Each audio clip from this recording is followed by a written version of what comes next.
नमस्कार सर्वांना, श्री स्वामी समर्थ। पुन्हा एकदा तुमचं आपल्या या नवीन व्हिडिओमध्ये स्वागत करते आणि सुरुवात करूया आजच्या आपल्या या नवीन रेसिपीला। तर मंडळी, आज आपण करणार आहोत गवारीची सुक्की भाजी। तर आपण आता रेसिपीला सुरुवात करूया। तर इथे मी घेतलेले आहे 1 पाव गवार निवडून घेतलेले आहे। त्यानंतर इथे आपण मीठ घालून घेतलेलं आहे गवारीमध्ये, त्याचबरोबर आपण घालून घेऊया पाणी। तर मीठ घालून आपल्याला ही गवारीची भाजी छान स्वच्छ धुवून घ्यायची आहे, म्हणजे त्याच्यावरती जी काही औषधाची फवारणी वगैरे असेल तर ती स्वच्छ धुतली जाईल। तर मंडळी, नेहमी भाज्या धुताना मिठाचा वापर नक्की करा।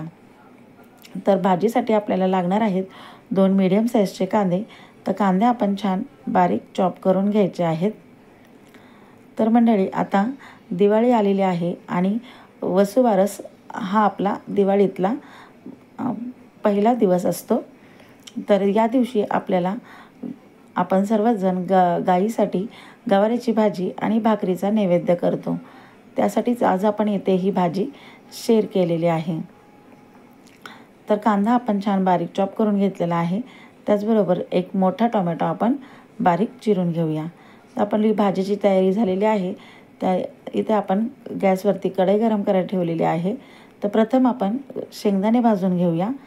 आपल्याला भाजीसाठी कूट लागणार आहे शेंगदाण्याचं, त्यासाठी इथे आपण अगोदर थोडेसे शेंगदाणे भाजून घेऊया आणि त्यानंतर आपण भाजीला फोडणी घालून घेऊया। तर शेंगदाणे आपण भाजून झालेत, आपण काढून घेतले।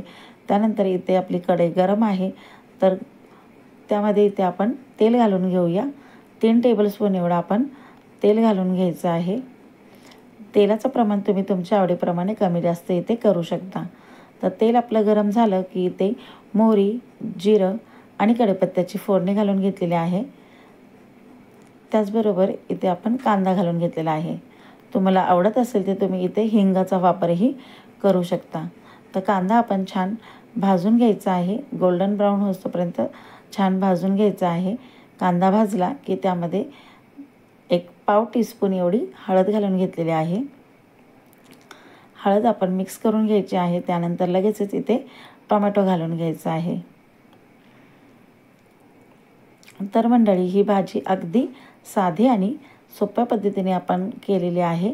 तुम्ही सुद्धा एकदा नक्की ट्राय करा। तर इथे आपण कांदा लसूण मसाला घालत आहोत। तर पोह्याचा 1.5 चमचा एवढे आपण इथं कांदा लसूण मसाला जो आपण घरात बनवलेला आहे तो घातलेला आहे।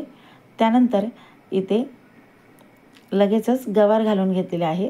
अगदी 1 मिनिटभरच आपण बारीक गॅसवरती आपला मसाला भाजून घ्यायचा आहे, कांदा लसूण मसाला, आणि लगेचच गवार घालून घ्यायचे आहे।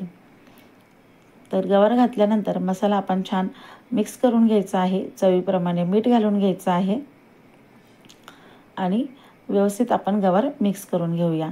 तर मंडळी, तुमच्याकडे जर घरातला कांदा लसूण मसाला तुम्ही बनवलेला नसेल किंवा वापरत नसाल तर तुम्ही इथे 1 टेबलस्पून एवढी लाल मिरची पावडर आणि ½ टेबलस्पून गरम मसाला पावडर इथे वापरू शकता।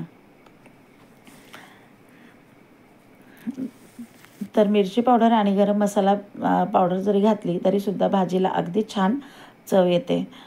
तर मसाला आपण छान मिक्स करून घ्यायचा आहे भाजी, आणि त्यानंतर इथे बारीक गॅसवरती आपण झाकण ठेवून भाजीला शिजवून घ्यायची आहे। तर 10 मिनिटातच अगदी आपली ही भाजी व्यवस्थित शिजली जाते। तोपर्यंत इथे आपण शेंगदाण्याचं कूट करून घेऊया। तर 10 मिनिटामध्ये आपल्याला 2 ते 3 वेळा भाजी व्यवस्थित हलवून घ्यायची आहे, मिक्स करून घ्यायची आहे आणि 10 मिनिटच आपण झाकण ठेवून व्यवस्थित शिजवून घ्यायची आहे। तर मंडळी, बरेच जण काय करतात की गवार अगोदर वाफवून घेतात, कुकरमध्ये शिजवून घेतात किंवा पातेल्यामध्ये पाणी घालून शिजवून घेतात आणि त्यानंतर फोडणीला घालतात। तर तसं न करता आपण ही भाजी अशी डायरेक्टच फोडणीला घालून वाफेवरती शिजवून घेतल्याने भाजीला अगदी छान उत्तम अशी चव येते। तर तुम्ही बघू शकता आपली भाजी अगदी छान व्यवस्थित परफेक्ट शिजली गेलेली आहे। भाजी आपली पूर्ण शिजल्यानंतर इथे आपण शेवटीला शेंगदाण्याचं कूट घालायचं आहे। तर कुटाचं प्रमाणही तुम्ही तुमच्या आवडीप्रमाणे इथे कमी जास्त करू शकता। कोणाकोणाला कमी कूट आवडतं तर त्यांनी इथे कुटाचा वापर कमी केला तरी सुद्धा चालेल। तर सर्वात शेवटी आपण गॅस बंद करून घ्यायचा आहे। त्यानंतर आपण कोथिंबीर घालून घेतलेली आहे। तर मंडळी, रेसिपी कशी वाटली मला कमेंट करून नक्की सांगा आणि तुम्हीसुद्धा एकदा ही वाफेवरची गवार करून बघा आणि आवडल्यास मला कमेंट करून नक्की सांगा आणि लाईक, शेअर, सबस्क्राईब करायला विसरू नका. पुन्हा भेटूया नवीन व्हिडिओमध्ये नवीन रेसिपीसहित.